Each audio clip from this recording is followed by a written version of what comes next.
I'll say hello to everyone and welcome you to today's webinar, where we'll be discussing some issues around the ethics of buying and selling rare books and manuscripts. This webinar is the first of a two-part series co-sponsored by Rare Book School through the Andrew W. Mellon Fellowship for Diversity, Inclusion, and Cultural Heritage, and was organized by me, Sara, Victor Betts, and Patrice Green. Just a few logistical notes before we start. This webinar is being recorded and will eventually be made available on Rare Book School's YouTube page. We'll follow up with a digital resource that includes references and contact information, probably in a couple weeks. And the chat is disabled, but audience members can submit their questions using the Q&A feature. To introduce myself, my name is Sara Powell, and I'm the Associate Curator of Early Books and Manuscripts at Harvard's Houghton Library, where I work primarily with pre-1600 manuscripts. So I'm very excited to be moderating today's discussion and learning from our three distinguished panelists, Jose Guerrero, Jonathan Kearns, and Lisbeth Tellefson.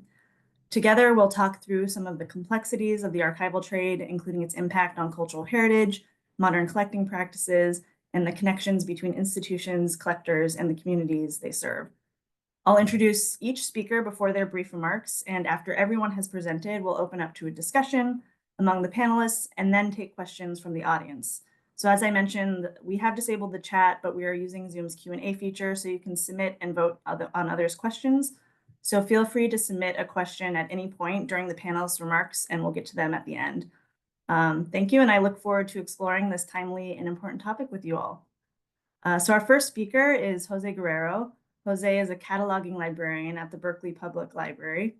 He received his MLIS from Wayne State University and was an IMLS Rare Book School Fellow in 2016. Prior to librarianship, he worked in the rare book trade, selling new and out-of-print books from Latin America and the Caribbean.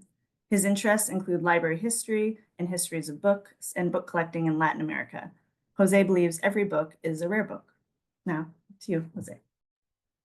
Hey, thanks so much. It's good to be here, and a great thanks to Sara and Victor and Patrice for the invitation to participate today. I prepared just a handful of slides that I will work on sharing now, just to get us started.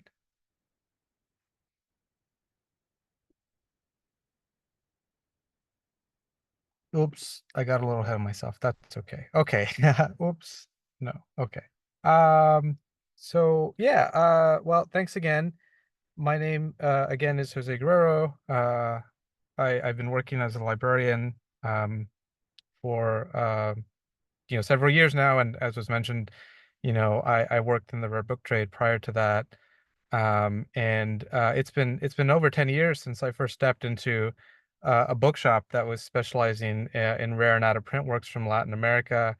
And I consider that day in March of 2013 the start of my career. It's really kind of where I, learned a lot, from the initial shock of, stepping into a place where I couldn't afford anything to kind of seeing the, circuits and, the ways things get from the trade into institutions.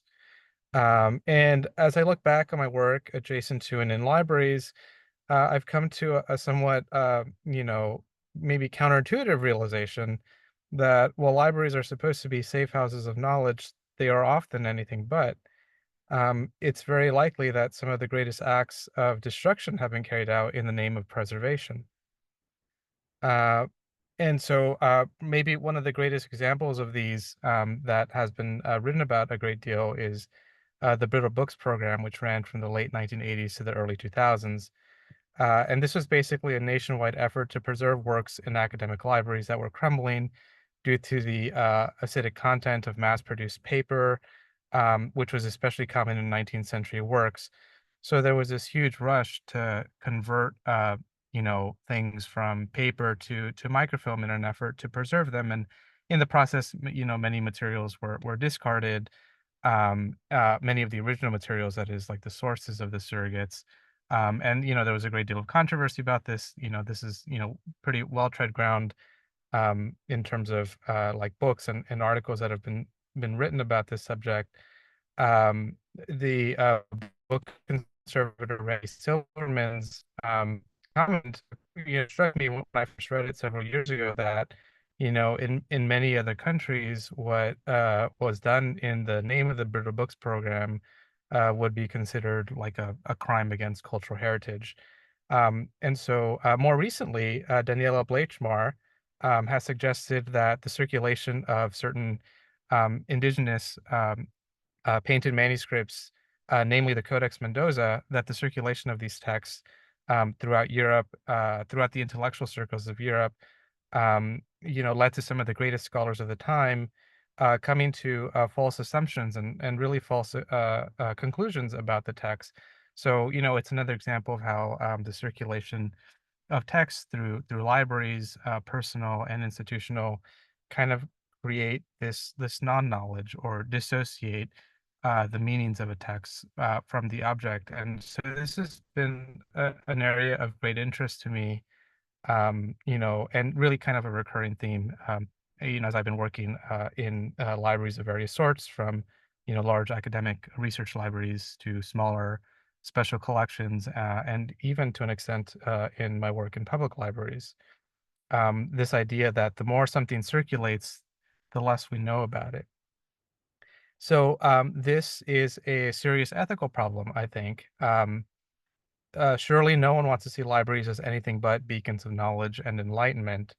But while there's been an effort to try to kind of salvage the reputation of the modern library, and to find ways to repair its reputation and its core functions, I want instead to use the time I have today to highlight some examples of works that emphasize library acquisitions as a kind of like exemplar or a way of modeling non-knowledge, right? So I want to look at people who have kind of seen this sort of contradiction and kind of try to take it to as a way of provoking new questions about ethics around cultural heritage institutions that we maybe can't consider as easily if we only think about how to kind of make things better in a on an individual or kind of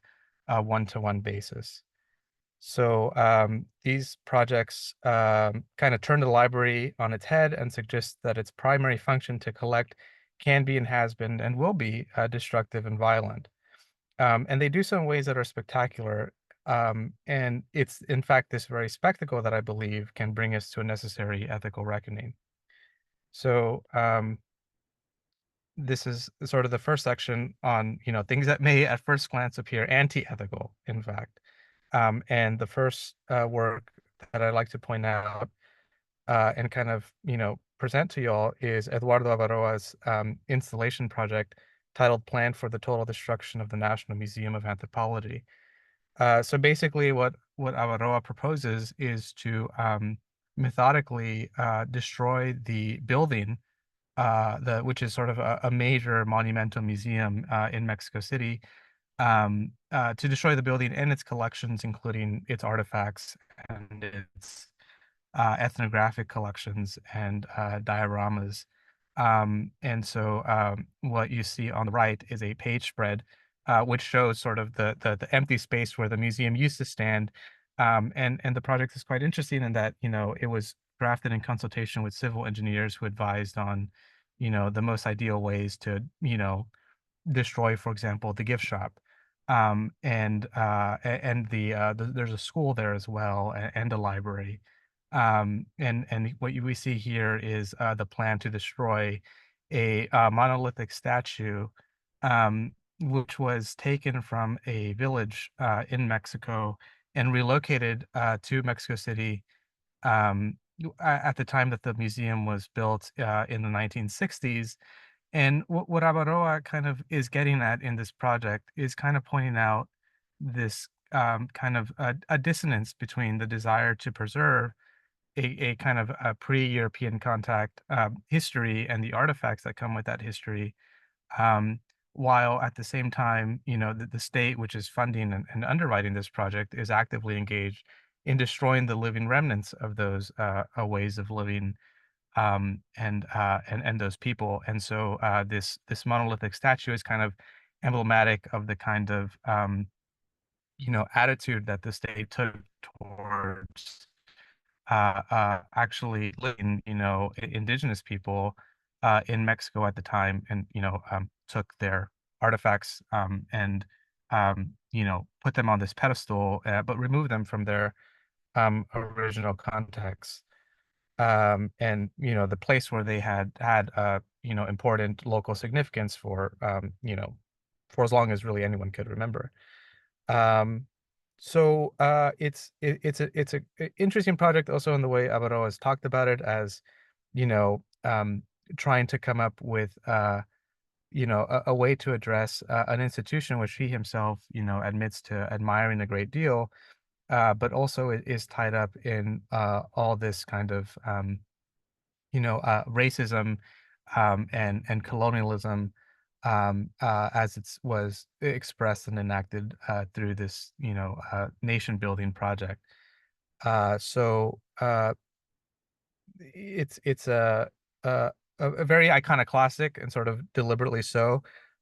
There's like a line in the book and this part of the exhibition where he says like none of these plans can be carried out without the appropriate permissions or something. So it's a little tongue in cheek as well, but I think it provokes a number of important questions around what sorts of materials are ethical to acquire, given the position that someone may have as a representative of a particular institution, whether it's like a state museum or or an academic library or what have you. The sort of next provocation here, the next thing that I think would like to consider as a way of provoking discussion or reconsideration of ethical forms of collecting or acquiring cultural heritage materials is this really brief, but I think quite brilliant essay by Laura Terrence called Resisting Colonial Education. It outlines this theory, excuse me, of native feminist archival refusal. And it's quite interesting. The author sort of begins by introducing an autograph album that was put together by a student, a young woman who attended a residential boarding school in the early 20th century. And pretty much all identifying information after that is withheld, and deliberately so. And, much of the rest of the essay goes on to talk about a published book by a different indigenous author, until the very end when the Terrence comes back to the initial album and kind of says, well, why is it okay to talk about this printed book but not this manuscript journal? And so some of the gestures that are made here, I think are pretty significant if we're going to seriously consider an ethical reckoning around cultural heritage acquisitions. Part of this statement that Terence makes is about refusing to reify the narrative of colonization and the naturalization of colonial structures, which necessitates a reevaluation of what constitutes legitimate research material. So Terence is interested in kind of like challenging this, assumption that perhaps is inherent in the act of acquiring, which sets up one group of people or a kind of representative or representation of that group of people as being an object of knowledge, and also interpolates another group of people as being the creators of knowledge about that object. So this is a dynamic that is certainly present in acquisition of rare materials across the board. And the framework of a native feminist archival refusal is one that I think could certainly figure prominently into current or future discussions around the ethics of acquisition. So these are sort of some like spectacular examples of, pretty like dramatic, ways of refusing or challenging assumptions about the collecting mandate that many institutions have. Um, but it's worth noting that you know these happen in very kind of administrative and daily ways, in libraries all over. And so, uh, yeah, this idea that preservation is wrapped up in and around destruction is not something you have to really go to the art world or to kind of like a place of high theory to encounter. Um, One of the earliest documents produced by U.S. forces occupying Manila during the Spanish-American War specifically calls out the need to keep cultural institutions intact. It's so in this this is an excerpt from a document that was issued by the U.S. Armed Forces occupying Manila in the late 1890s, and it specifically outlaws the destruction or defacement of cultural property, and even instructs custodians of libraries and archives and research centers to report to the military government so that their repositories may be better protected. This was hardly an act of benevolence, but was a corollary to imperial ambitions. Recent studies have shown how these artifacts were siphoned into U.S. institutions in subsequent years, as U.S.-based researchers made use of these collections in their own knowledge enterprises. So, I think part of this push around, for example, I think could be instructive to look at historical examples of how what we may today recognize as diverse collections made it into repositories across the United States, and how it's wrapped up in in this case, anyways, quite deliberately in a project of of empire building. Um, so part of my reason for focusing on deliberate acts of destruction is to challenge a common position in libraries and archives today: the possibility of repair. From description to acquisitions, librarians have posited that it is possible to repair the modern library as if its associations with racism and imperialism on a global scale were external to them, right? So as if racism and colonialism were pathological, right? And were kind of infecting, the modern library and can be ultimately, which can ultimately be cured of those pathogens. So U.S. libraries have in fact been interested in attaining cultural consciousness and knowledge of the other for a very long time. Though area studies came to prominence in the years after World War II, the origins of certain fields like Latin American studies can be traced to the early 20th century book buying expeditions across Mexico and South America. In fact, the earliest Latin American studies collections I've been able to find uh, is the Davis Alcove at the American Antiquarian Society, which was founded by Isaac Davis in 1868 with an initial endowment of $500. The endowment grew with later gifts, including a substantial one by his son, Edward Davis, until the collection's dissolution in 1968. Like all endowments, the Davis Fund generated revenues from investments that were then used to buy books. The AAS Treasury reports show that the Davis Fund was invested in railroad stocks. It is worth dwelling on this point, that books from Latin America were being purchased with profits generated by the railroad industry, which at the time was helping to carve out the lands of the western United States and prime them for settlement. The image of the golden spike being driven at Promontory Point, Utah, is perhaps the most clear depiction of manifest destiny, for example. At least it was when I was in fifth grade taking U.S. history. While the Davis collection might be seen as an early attempt to diversify the collections of a U.S. research library, it was possible only through such acts of dispossession. And so just to kind of wrap up my comments here, when you signed up for this to attend this panel on ethics and acquisition of cultural heritage, you probably weren't expecting to hear about acts of destruction. But I've made a pretty deliberate decision to be disloyal to the concept of acquisition, and even of what is ethical, uh, in hopes of provoking a different kind of conversation around ethics that again looks at the kinds of um,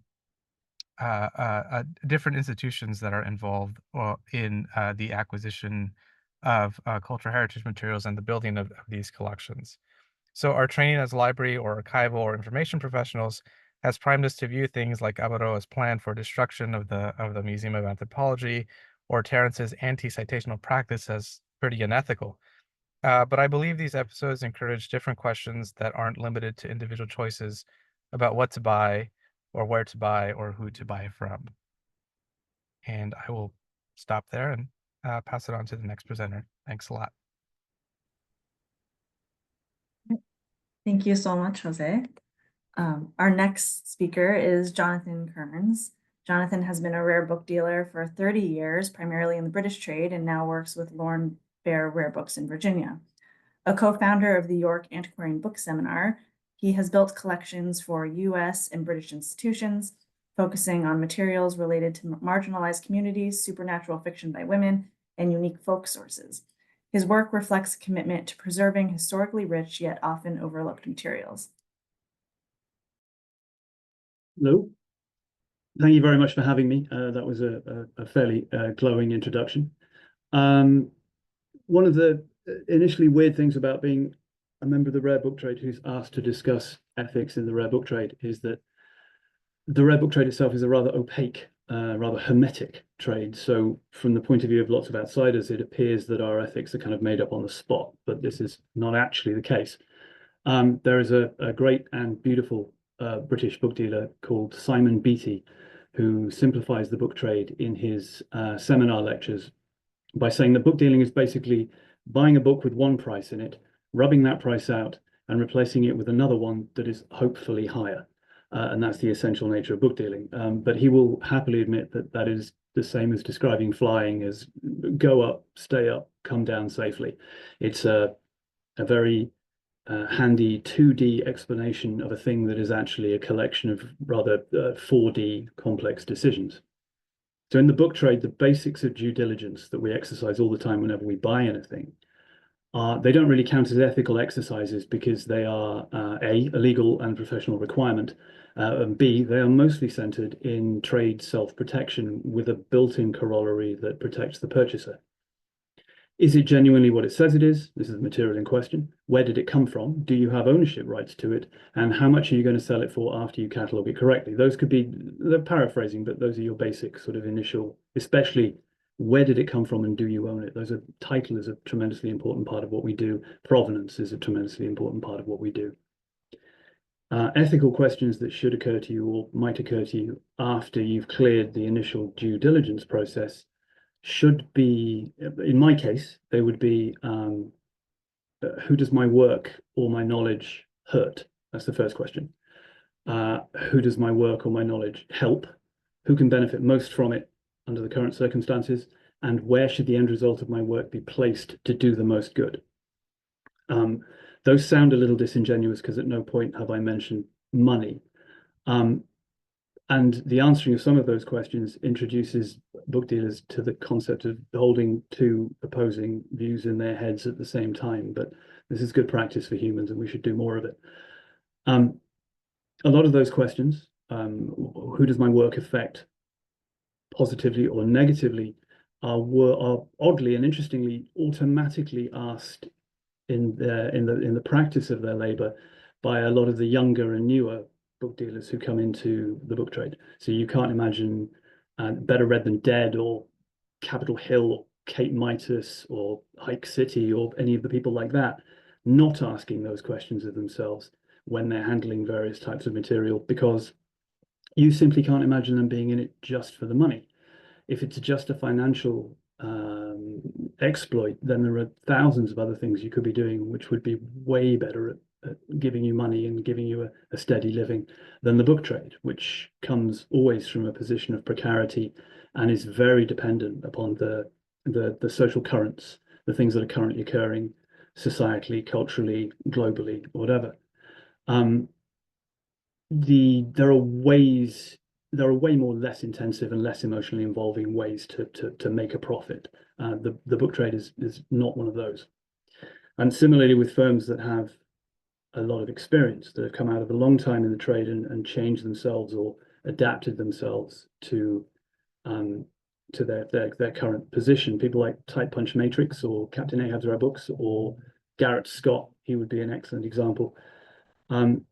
Their tried and tested best practice is to pay as much attention to the finding and the understanding, the research of the material as to how much you might eventually get paid for it. We do this all the time at Lorne Bear Rare Books.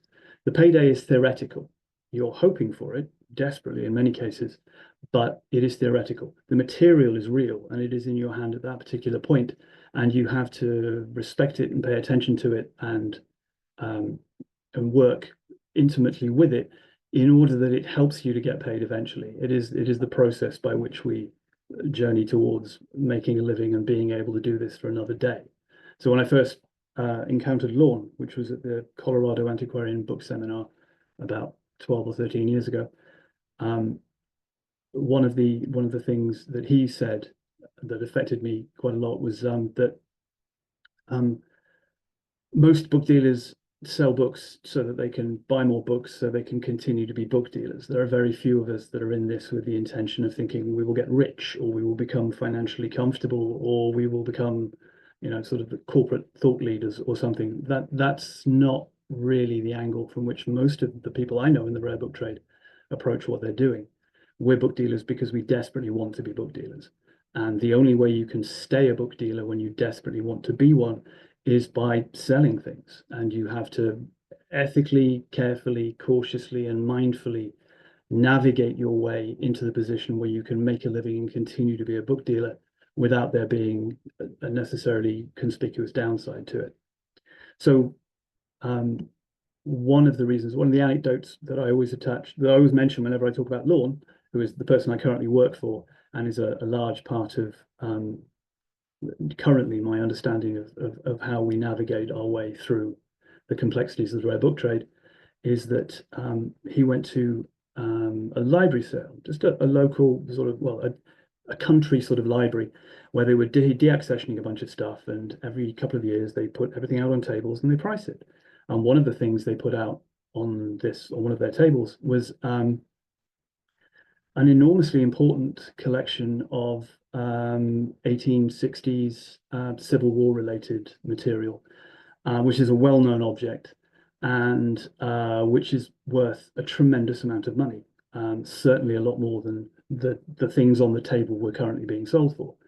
So the immediate reflex of some people might just be to sweep it up, take it away, and think to themselves financially, oh my God, this is such an incredible windfall for me. This would be great. But Lorne, of course, didn't do that. Lorne picked it up and took it back to the people who were maintaining the sale. And he said, you can't sell this at this like this.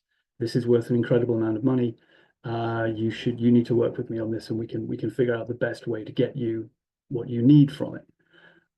Which we then did. So we take a small cut, we clean it up, we take it out, we sell it to somebody, and then the library benefits enormously from this, which some people might think of as being slightly foolish. But once you've handled things for long enough, and once you've been working in this sort of rather peculiarly rarefied and tiny community for long enough, you know that no bad deed goes unnoticed, whereas plenty of good deeds do, but the good deeds are much more important, and they last a lot longer on a personal basis.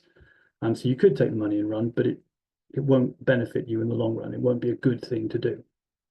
And that's one of the reasons I work for Lorne, for example, is because he's the kind of person that does that kind of thing, and I want to be the kind of person that does that kind of thing. I don't want to be the kind of person that is constantly trying to take important material and just turn it into something dull like piles of money, though they are very nice. So on a more kind of liminal backrooms kind of level, which is where I live in the book trade, and the things that I'm interested in the book trade take place in this kind of slightly shadowy realm. The things that particularly interest me are questions of where our responsibilities to the material lie.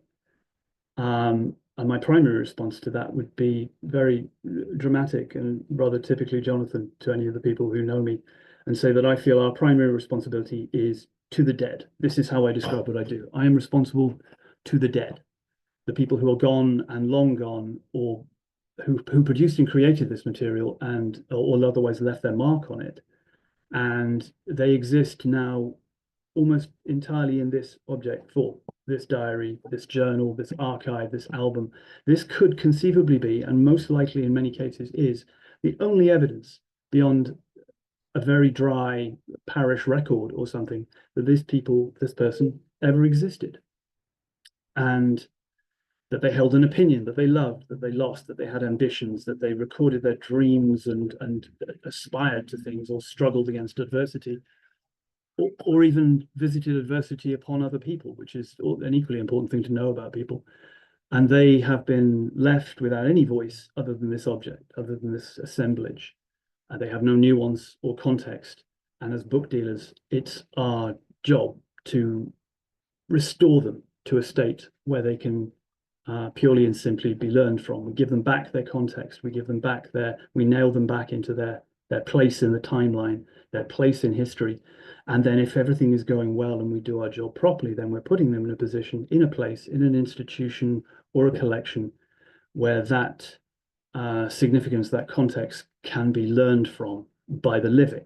So your first responsibility is to the dead, and your second responsibility is to the living who can benefit from those dead.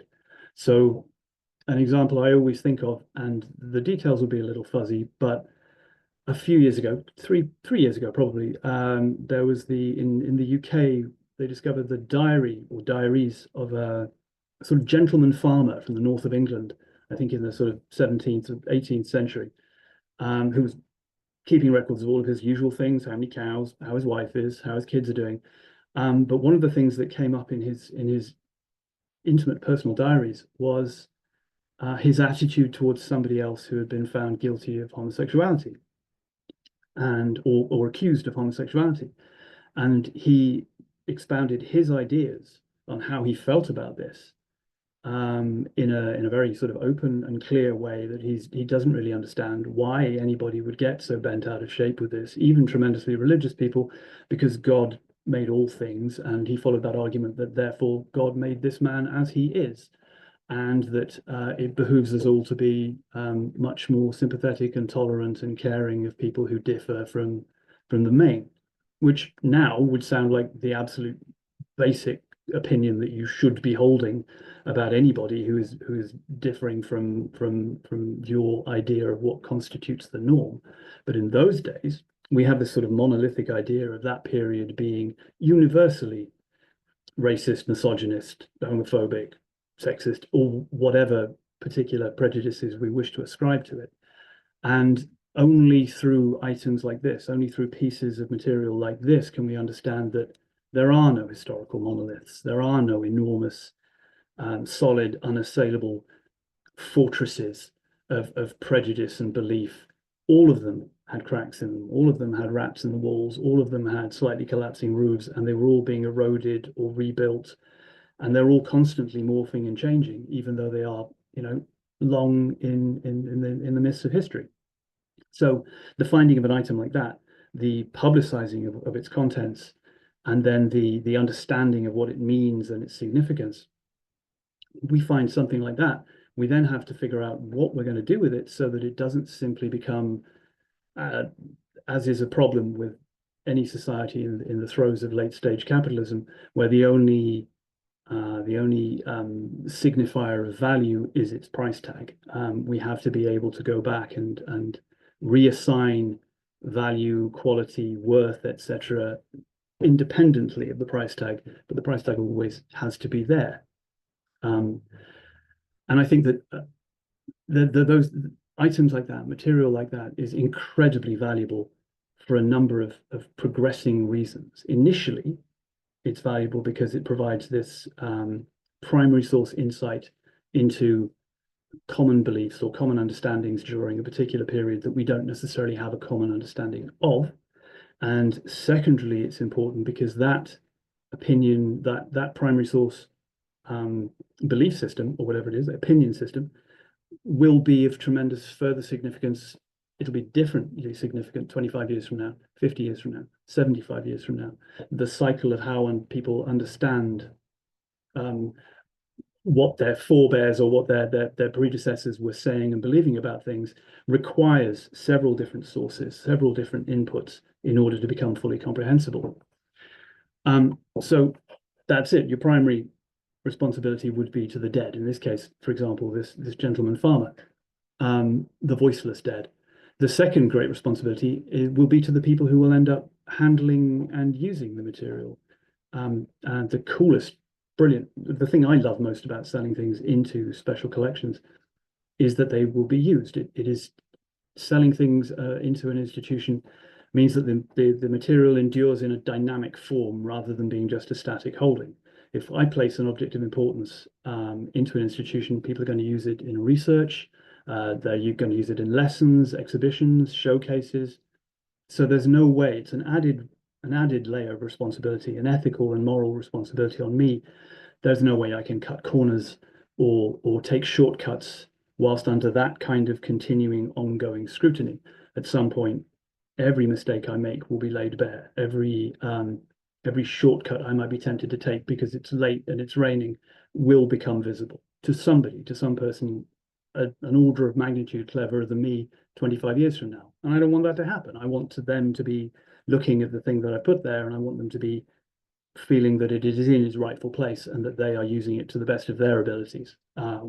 So it's helping the future in many ways. So I see book dealers as a temporary zone of custody through which things have to travel to reach the next stage of their journey, which in the case of the majority of material will still be continuing long after I'm dead and forgotten and gone, and nobody even knows what tweed is anymore. But the material will endure, it will continue. And me temporarily having held it and passed it on to somebody else, which in turn they will be doing, and then somebody else will be doing, and then the institution over a long enough scale of time will also just be doing that while these things endure to carry whatever it is, whatever information and message they have within them into future generations that are able to use their own differing views of what these things constitute and mean to inform their own realities, as it were, which leads to one of the most important and the most difficult ethical questions when dealing, for example, with an archive, which is, where am I going to put it? So Lorne might come in and he might bring a giant cardboard box and he might put it in front of me and he's going, this is for you. I need you to do a good job on this, and then I need you to place it where it's going to do the most good.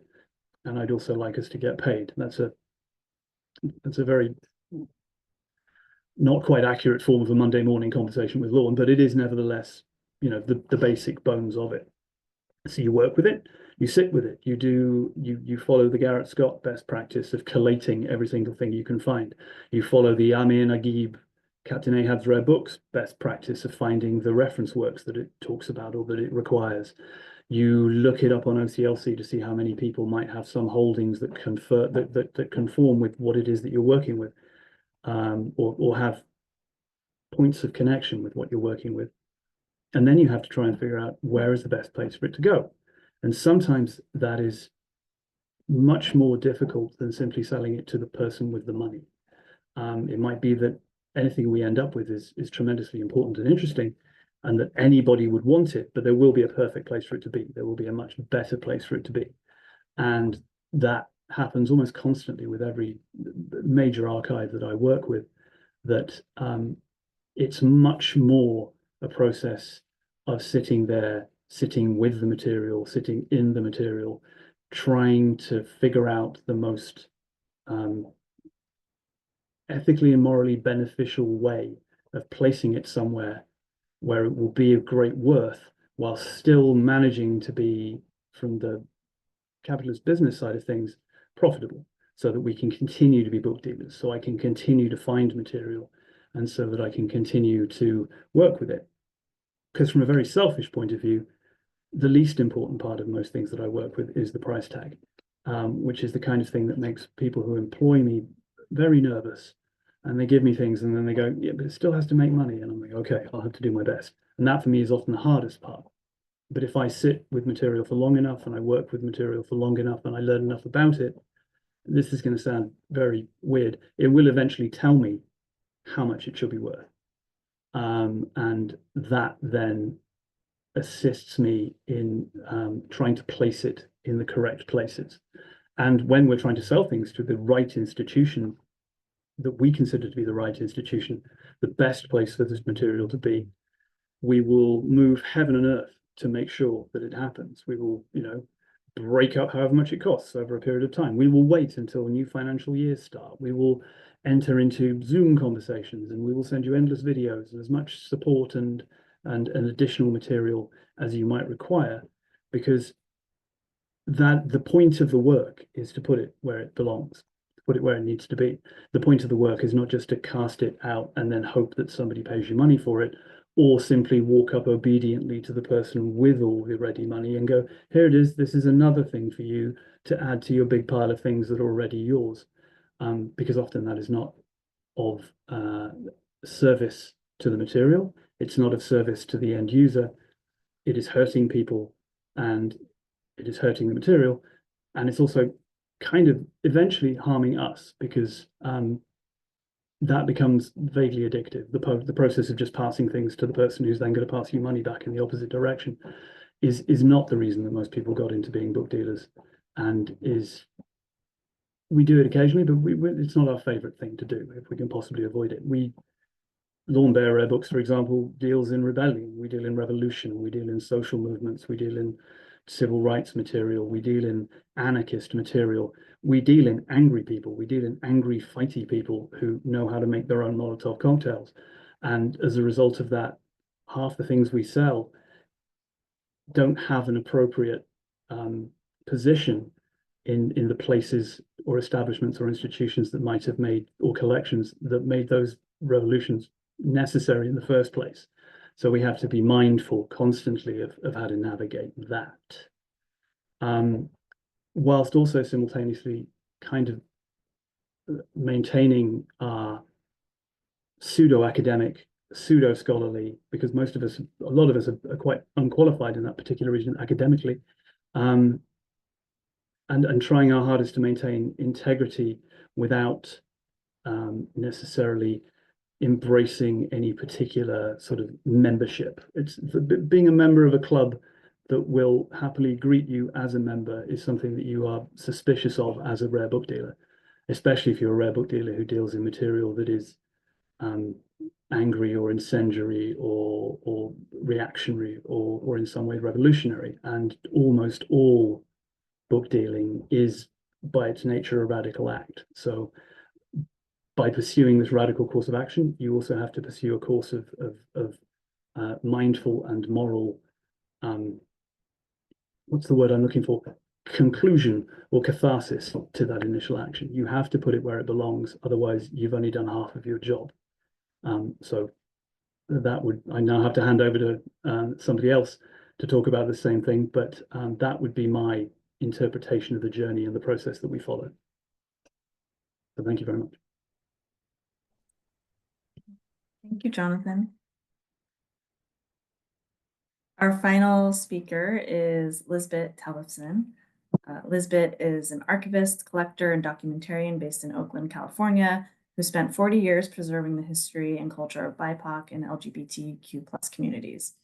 Her archives on Angela Davis, the Black Panther Party, and Black queer culture are widely used in research and exhibitions, including recent displays at the Albertinum in Dresden and the Oakland Museum of California.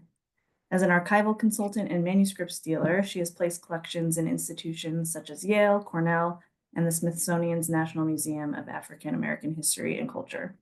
So over to you, Elizabeth. Thank you, Sarah. First of all, I'd like to thank all the organizers and sponsors for today, and everyone who's tuned in. I see a bunch of friends out there. For decades now, I've been active throughout almost the entire landscape of archives and institutional acquisitions. And the topics that we're exploring today are things that I grapple with all the time. I've worn just about every hat in this arena. As a lifelong collector, in addition to mentoring the next generation of collectors, I'm in the portion of my program where I'm actively moving my collections along, either to an institutional forever home or their next gen steward. As a community archivist, I've spent my life being someone who holds the records of the organizations and the movements I've been a part of. And I'm actively looking to pass the baton, desperately looking to pass the baton. And I've also been a principal in this, who's gone through the process of placing my personal papers at a major institution with mostly wonderful results, but also some unforeseen wrinkles that were, problematic. As an archival consultant, I help others think through what to do with their papers and help navigate the process of placement. And I'm also a dealer who specializes in archives and collections, and I utilize the entire ecosystem from institutional auctions to direct sales to book fairs. And I find myself in constant demand, more than I can handle, because I am viewed as bridging the worlds between private collectors, the community, the institutions, and the market. And in my talk today, I'm hoping to shed some light on that, especially for people who are outside of those realms, those institutional and trade realms, who know how this works, because there is a desperate need for more people from wherever you sit to also become a bridge. And I just feel like a greater understanding of how the different aspects of the archival universe fit together would benefit the entire ecosystem and go a long way towards eliminating some of the more devastating outcomes, like important history not surviving. So, as a collector / community archivist, I'm one of my generations. I call us the keeper of the papers, those who save the ephemera and hold the records and serve as a generational steward for, whatever particular tranche of history. And, I think we all know who those folks are in our community, the ones who have all the boxes in the basement. We know who they are. And most of us who inhabit that role have devoted our lives to it and see it as kind of a sacred duty. I resonated with what Jonathan said, like we do it for the dead and we do it for the living, but it is a sacred duty. Yet over the years, I have witnessed multiple colleagues, all of whom who had spent their lives building collections of great significance, pass away before they'd actually made concrete plans for the disposition of their collections. They all considered themselves community folk who maybe even prided themselves on operating outside of the realm of major institutional archives. And for whatever reason, weren't able to see the connection between the two. In the 2010s, maybe, the Smithsonian Museum of African American History and Culture, they had to build their collection from scratch in preparation for the new museum's 2016 opening. They reached out to collectors all across the country with the intention of mining those collections for artifacts. And they were clear about what types of material they were looking for.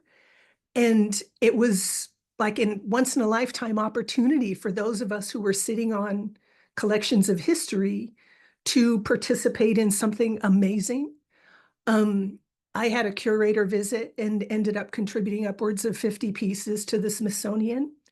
And that was the first time I got a peek at the donation and direct sale process by which institutions acquire archival material.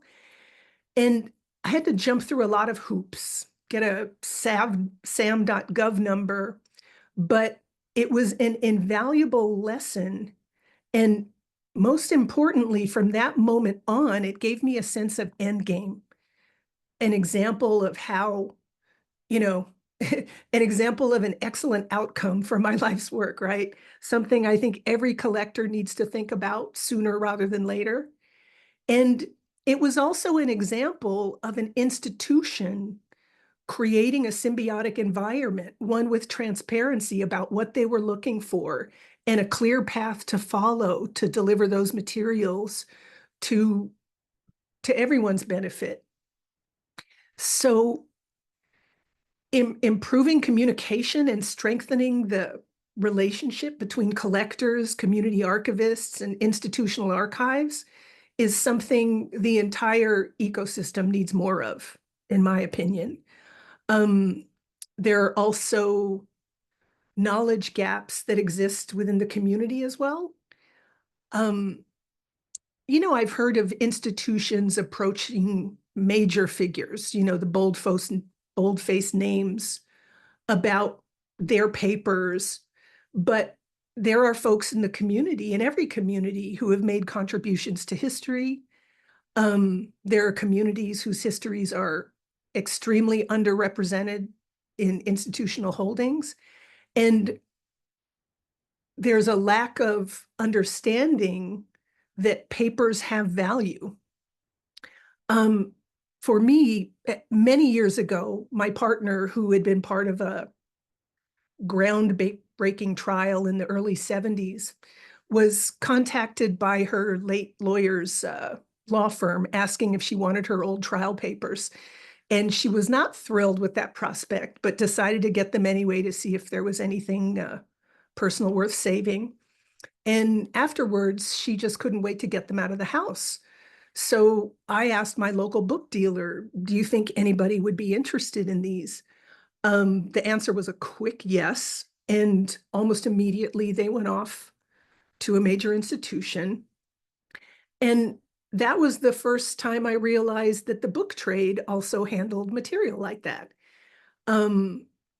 I asked them, do you think anybody would be interested in the boxes that I have of Black queer material accumulated from the 70s, 80s, and 90s? Another quick yes. And after my papers went to Yale's Beinecke Library, my first thought was, I know a lot of folks who are sitting on history and folks who have done way more than I have, and they need to understand how this works. So I began reaching out to folks, and almost every conversation would go something like this. Have you ever thought about your papers and where you'd like them to go? To which they'd always respond, what papers? I don't have any papers. And since then, I've helped so many clients gather materials they didn't realize they had, add the content and context that only they could add, help them think through the sensitive, thorny issues, and having the principals directly involved and have a say in the preservation of their own legacy is, in my opinion, the best possible outcome. I've also seen a lot of folks over the years donate their papers various places only to have those materials languish, sitting unprocessed for years. Some folks in institutions might disagree, but it feels to me like there's a correlation between how much an institution has invested and how quickly a collection gets processed. So I always advocate for my clients to be financially compensated. In my experience, a life devoted to making the world a better place does not generally come with financial security. So to be able to not only secure someone's legacy, but also provide them with a little bit of compensation for their life's work is not only rewarding, but important. And, that said, the clock is always ticking and people pass all the time without making the right arrangements. And, the role that dealers play in rescuing this material from the dustbin of history is critically important. Even if they're performing this role within a trade context and driven by financial outcomes, the fact is that they are one of the main conduits safely delivering this history to its next steward. And that, in my view, is the most important thing. But there's another stakeholder in this that shouldn't be overlooked, and that is the end user and the community. last year I was an archivist in residence fellow at UC Berkeley's Black Studies Collaboratory. And I spent a lot of time with grad students.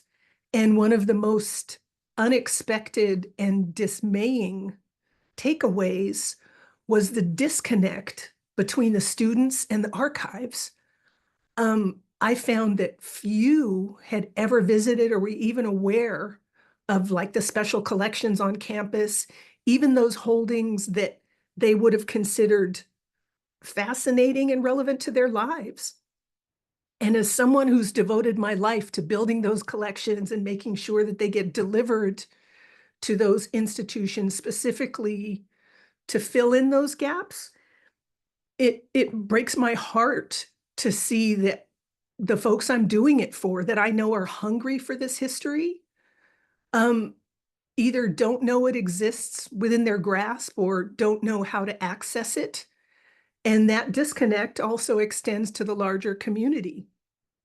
So I've seen a few attempts to rectify this. For example, a UC Berkeley group called Black Lives at Cal began doing archive-related events aimed at undergrads that highlighted, different holdings that were of interest to their group. And I think in 2022, there was a Yale course titled Black Lesbian Feminism and Black Queer Studies that included 2 class visits to my papers. So I think finding creative ways to bring in and engage new users to the archives would greatly enrich the entire landscape.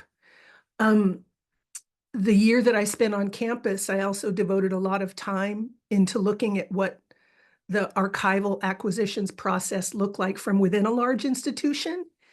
And it revealed just how many different cogs there were in that machine. Most folks had more than enough on their plates, and it was easy to see how things could fall through the cracks. But, we're all stakeholders in this, and there's tremendous upside potential if the pipeline from the collectors to the community creators to the institutional repositories to the end users, if that were all better illuminated. And wherever we sit in that, I think there's something we can all contribute towards that end. So I'll leave it there for now, but I look forward to the discussion. Thank you so much, Elizabeth. I feel like that is a good note to end on, like illuminating the process. And I hope that for a lot of the audience, this panel is helping to illuminate some of the process of the trade. I'll start off with a few prepared questions, and then, as we mentioned earlier, if you have questions for the panelists, please put them in the chat, and we'll get to them in a few minutes. But I want to follow up on something that you all sort of touched on, but Jonathan talked about most. He said the least important thing is the price tag, and I wonder how many dealers would, resonate with that sentiment. And so I wonder, maybe for Elizabeth and Jose, but everyone can respond, like how much should dealers be concerned with use and access? And maybe what would your advice be to other dealers trying to balance financial incentives with the responsibility, if one does exist, to ensure materials are accessible to those who can study them? Do you need me to mention how many other dealers agree with me, or is that... I mean, if you have the number, if you have the statistic. Well, we'll say it's a vocal minority. We'll go with that. I have to say also,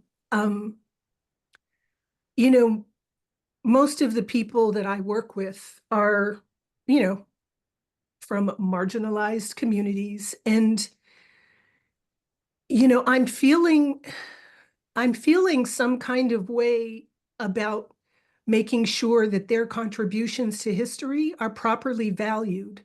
And in this context, that comes with a price tag. And, I feel like it is important in this arena for you know, the ecosystem to show that this work has value and not to be, you know, not to be devalued. So I don't know, I'm working with somebody right now. This issue is up right now. Yeah, I'll leave it there. Money's tricky. It is incredibly tricky, from the point of view that one of the issues, as I think I mentioned, one of the things that fascinates me is the way that we're in this late stage capitalist kind of morass, where literally the only indicator of value is the price tag, because that's the necessary corollary of everything having a price tag, is that the only way you can tell if something is like good or of high quality is by how expensive it has become. We do this, that's what they've tried to convince us of anyway. And you can see that it happens all the time with designer labels and watches and all sorts of things that have no intrinsic value greater than a cheaper version or a less expensive version, but are nevertheless pitched as being better simply because they are more expensive. And the material that we work with doesn't get more valuable the higher the price you put on it, so much as it gets more attenuated. It's like that Tolkien thing about too little butter spread over too much bread or whatever. If you're working with something, which is what I mean when I say that the price tag is the least important thing, if you're working with something, it'll tell you when to stop.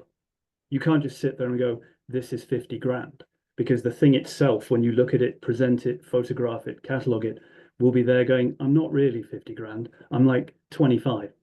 And you have to listen to it when it tells you these things. So, I mean, that's kind of how I think about it. Eventually, the thing will tell me how much I should be charging for it.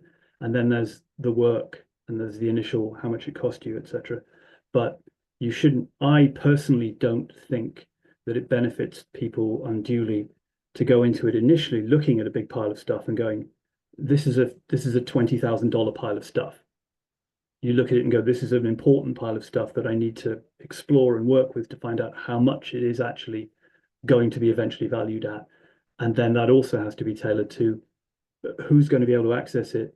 Is it best to send it somewhere with an enormous, it's a lot of very complicated questions, but they are to do with the fact that it's not just the money. The money's the way of, I suppose, the way of just managing to keep on doing it is, that's the simplest way of putting it. And the bigger your company, the more employees you've got, the more colleagues you work with, all the rest of it, the more money is required to just keep on doing it. And that's the unfortunate nature of being part of the capitalist machine, but you can still fix it from within and adjust it and work with it. And that's what we try and do. I guess yeah, I don't sell things for a living, but so maybe I have a slightly different perspective. But what comes to mind for me, I guess, is the idea of finding ways to redistribute resources, right, whenever possible. So if an institution buying something is a way to funnel money from an institution to a community organization or an individual, so they can keep doing what they're doing, like that, yeah, like kind of to Jonathan's point, that the money is kind of like the last of the priorities, but It's if still you a could use the priority. money, it's a lower priority, yeah, but if you could use the money to enable something else, right? Like that's kind of the direction that I'm interested in. Sort of reminded of like there was this thing, I think, like in the 70s, the wages for housework movement, when there was like this manifesto and stuff about paying women for the domestic labor that they did. And my understanding of that was that like the point wasn't to actually like make it a calculable wage that you could pay somebody for that work, but to challenge the very concept of a wage, right? So maybe by continually redistributing resources from institutions or from um, places of higher privilege, to in a kind of to enable other people to do the work they do to sustain themselves and their communities. Like maybe that could be a way of like challenging this like big and seemingly indomitable system. Well, there's two additional points would be one, whenever we do get paid for something, we just use it to buy more somethings with. That's what we do with it, as book dealers. And the other thing is that sometimes it does work exactly as you're saying, like the original purpose of having like upper class seats on an aeroplane.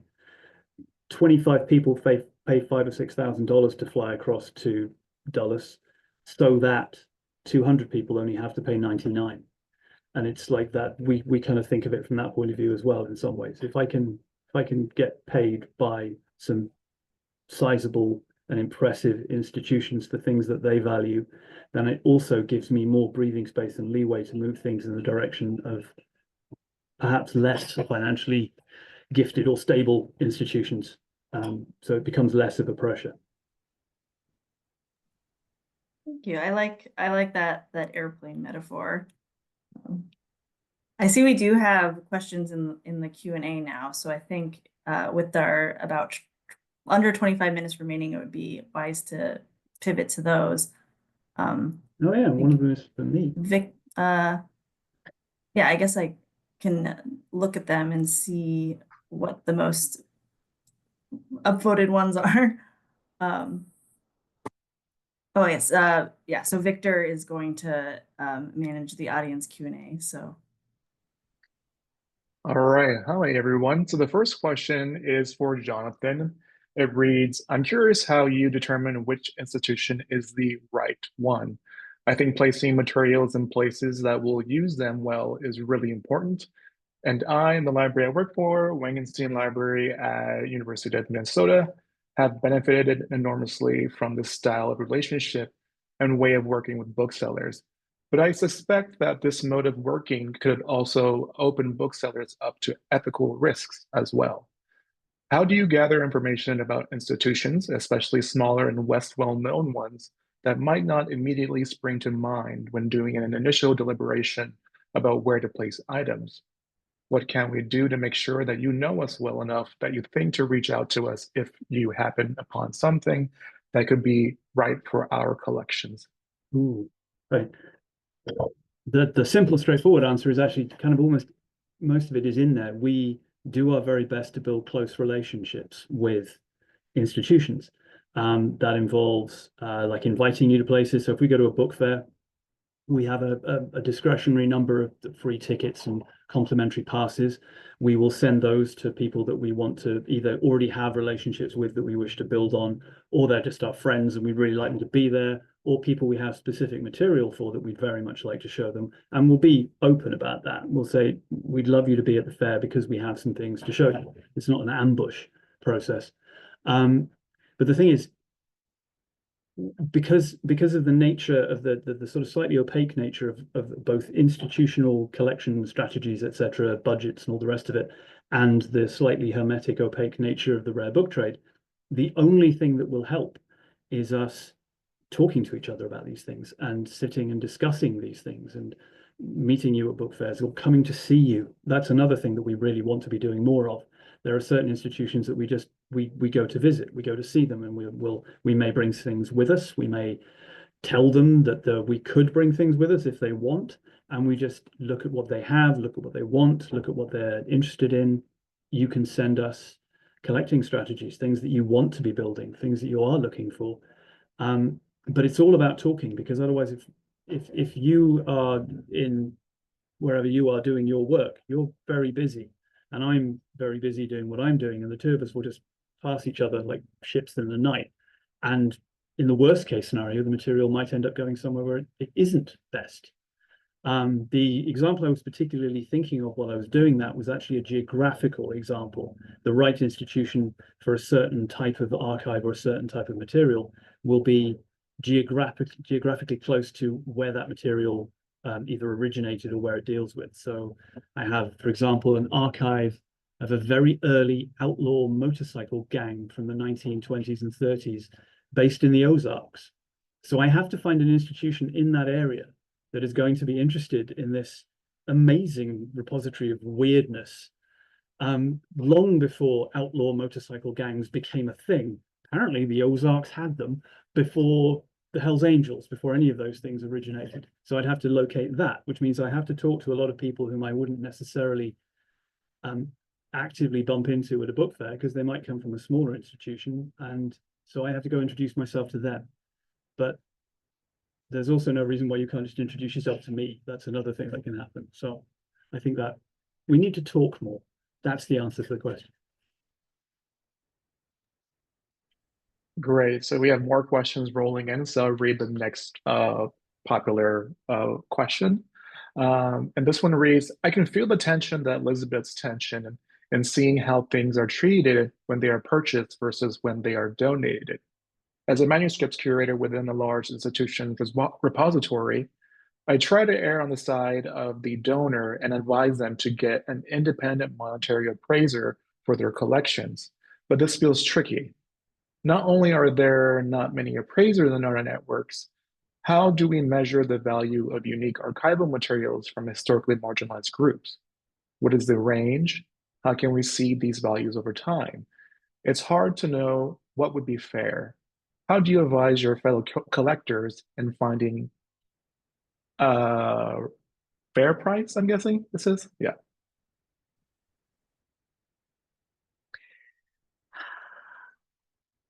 Well, that's a tricky one. So many collections, the price that institutions pay is generally not something that's transparent. Oftentimes, maybe even from a dealer, you might not know how much it actually trades at unless a particular collection is first offered to the public and you can see what price they set on it.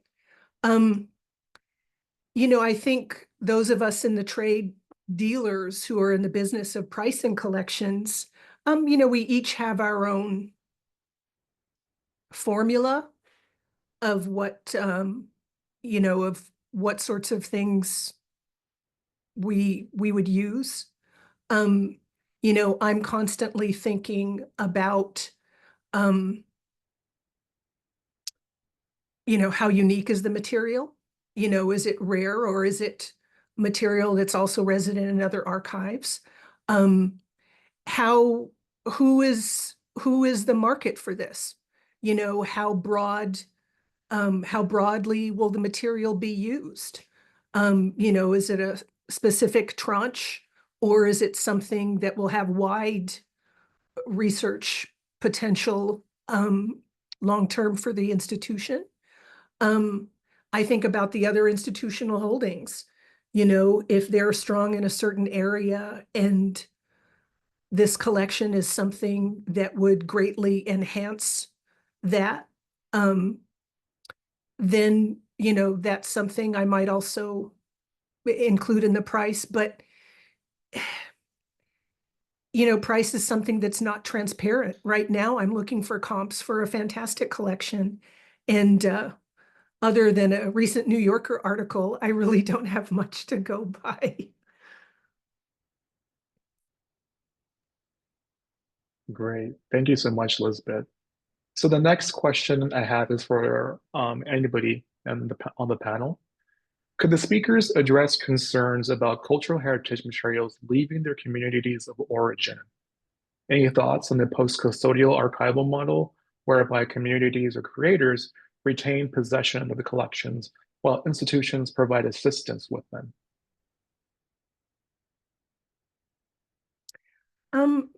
I'll speak on that a little bit because, historically, I'm involved in an ongoing conversation about community archives versus institutional archives. And, as someone who came up in the community archive model, I've witnessed internally how difficult it is to sustain them. There's some excellent examples like the Gay and Lesbian Historical Society in San Francisco, for example, that's done a great job. And, there's someone I recommend folks donating to. But I also know a lot of smaller archives that have started with the best of intentions, and the material, is at risk. They don't have the facilities for long-term preservation. There's not security that will keep material from walking off. They don't have the resources to staff it, which, if you don't have a regular time where people can come and use the material, even if it's within the community's hands, it's not useful. So when I'm working with clients, one of the first things that I do, I talk about liberating the history, digitize the materials, make sure that, the family gets a copy, print it out, hard copy, make copies for all the kids, make sure that you still have access to the history represented in those materials. But I'm probably a strong supporter of leaving the heavy lifting of caring for brittle old paper into the institution's hands. The best of intentions has seen so much material just be destroyed, languishing in basements, or yeah. So it's a conversation I have a lot of pushback on, but I really believe that you can actually keep the history within the community, and maybe in a form that's even more easily accessible and usable for events and sharing and everything that you want to do within a community. But, leave the part that's not fun, which is how do you keep old paper from deteriorating and rotting, leave that to folks who have resources and expertise in doing that. It's my 5 cents. If nobody minds me making a tiny contribution at this point to this, the area, it depends on where you work in the various stratas of for example, the book trade, or I'm sure in university institutional libraries. Quite often, I have been in the position where the material either stops with me and moves in a certain direction, or it goes to the dumpster and is gone. And that is a very common, especially in marginalized communities, especially in less financially secure, more financially precarious areas of wherever you might live. Things are always going to be disposed of by the most expedient method, not the most profitable method, or the one which says the most for longevity or posterity or whatever. So on numerous occasions, I have been, Portobello Road Market on a Saturday morning used to be one of my sort of like haunts when I was an independent book dealer. You get down there early enough and you basically, there's these tables and they're piled high with all sorts of material. Portobello Road and Notting Hill Gate, Westbourne Grove, those areas of London, they are predominantly West Indian and Jamaican communities, 90% people of color, and have been for a very long period of time. So a lot of the material that might come up is not necessarily relevant to skinny middle-aged white men, except from the point of view of being, you can tell that it's culturally important.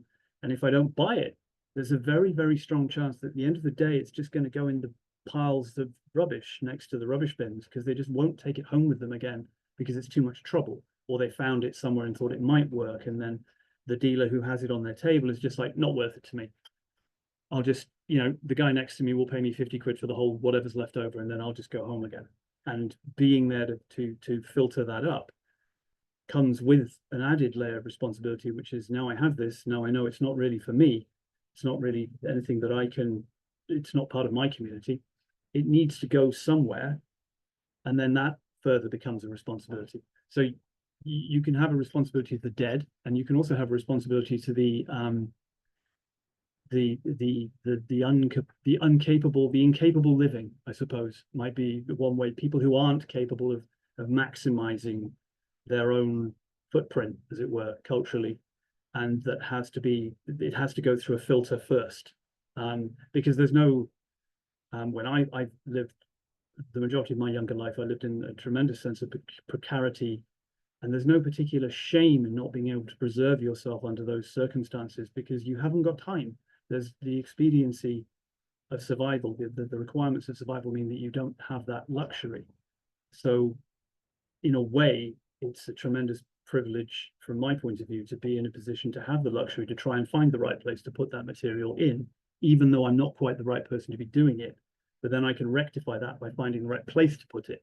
So it's a sort of circular kind of thing. We have to help each other to get along. and that can often involve some interesting quandaries. And one thing we do quite often, if we have material that is quite clearly not within our bailiwick, not within a scope that we fall into, not on the Venn diagram of who we are as a firm, who we have in our office and all the rest of it, then we'll find someone who has. We'll approach another dealer, we'll talk to another professional in our field, and we'll say, look, this is more your style of thing. And we feel that you should probably go forward with this, because it means that we're being fair and equitable with ourselves and with our colleagues and with the material. So that's kind of what we go for whenever we can.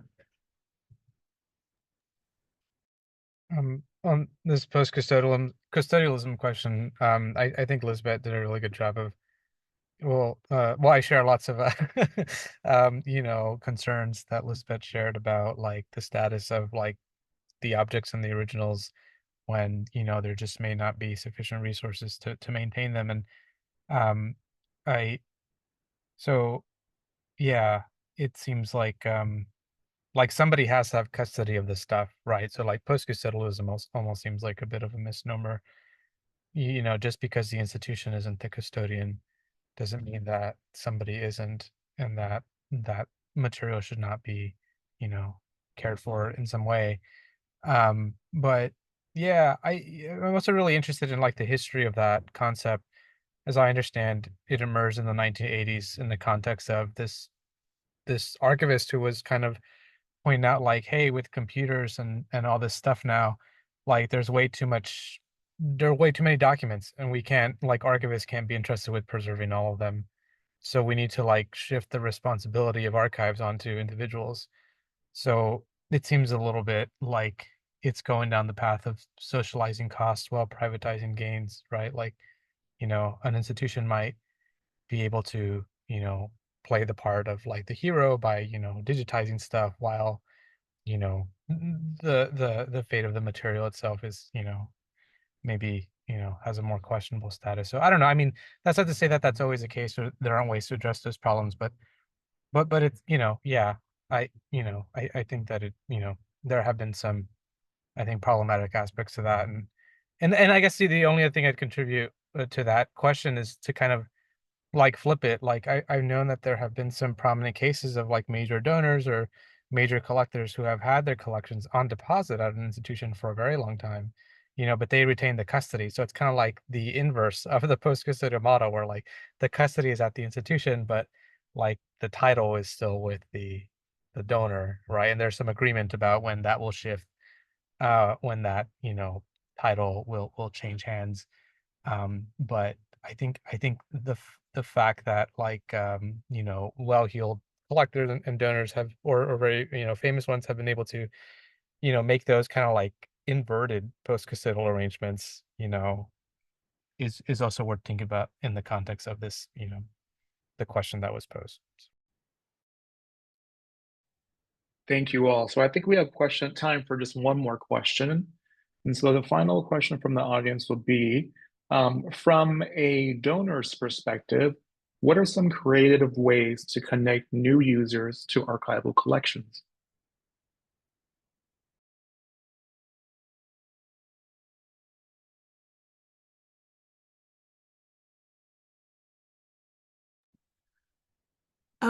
I think, you know, the examples I cited, creating events around them, you know, depending on what it is. I've seen major paper collections actually spawn conferences when they made their debut, exhibits, depending on what type of material it is.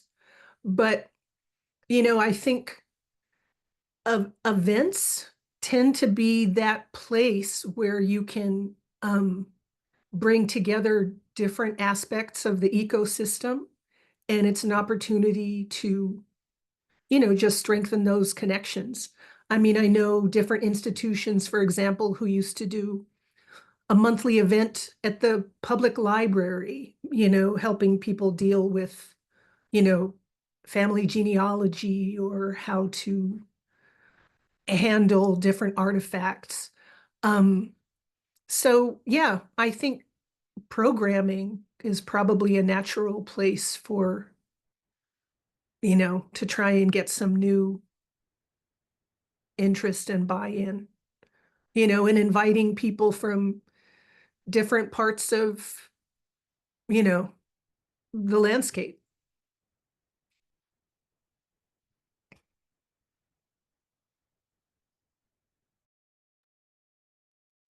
All right, it is rapidly approaching the half hour, and we have so many very excellent questions in the Q&A that I'm afraid we won't have time to get to. So I'm sorry we weren't able to address them all, but we will capture them and circulate them to our panelists in case they have additional thoughts they might want to share in our follow-up resource. So I want to thank all the audience for their engagement and their really good questions. And I especially want to thank our 3 panelists for sharing their time and their expertise. Thank you so much. And we look forward to seeing some of you at our next webinar on Wednesday on the realities of our archival diaspora.